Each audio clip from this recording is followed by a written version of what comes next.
ഈ പാട്ട് എല്ലാവരെയും അങ്ങ് ബാധിക്കും. സാധാരണക്കാരായ മനുഷ്യന്മാർ ഇത് അങ്ങനെ ബാധിക്കുന്നില്ല. പക്ഷേ ഈ പ്രത്യേകതരം കളറിൻ്റെ ആളുകൾക്ക് ഈ പാട്ട് കേൾക്കുമ്പോൾ പോറ്റിയെ കയറ്റിയെ എന്താ പോറ്റിക്ക് എന്ത് പറ്റി, കയറ്റിക്ക് എന്ത് പറ്റി, സംഭവം ഇത്രയേ ഉള്ളൂ.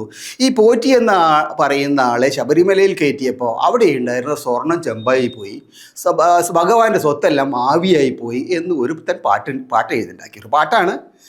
നാട്ടിലൊക്കെ അത് കേട്ട കഥയാണ്. അപ്പോൾ അയാളത് പാട്ട് എഴുതിണ്ടാക്കി. എഴുതിയ ആളുടെ പേര് കുഞ്ഞബ്ദുള്ള എന്നായിപ്പോയി. ഒരൊറ്റ കുറ്റം മാത്രമാണ് പാട്ടിനെ സംബന്ധിച്ചിടത്തോളം യഥാർത്ഥത്തിൽ ഈ അലർജിക്കാർക്കുള്ളത്. എന്തായാലും അലർജി വന്ന സ്ഥിതിക്ക് അലർജിക്കെതിരെയുള്ള പ്രതിരോധ നടപടികൾ ഈ സർക്കാർ ശക്തമായിട്ട് നടപടിയെടുത്തിട്ടുണ്ട്. ആരോഗ്യകാര്യത്തിൽ കേരളം അത്യന്തം മുന്നിലാണ് എന്ന് വീണ ജോർജ് അല്ല ഞാൻ പറയുന്നത്, ഈ പറയുന്നത് ഞാനാണ്. സർക്കാർ വിമർശകനായിട്ട് ഞാൻ പോലും പറയുന്നു.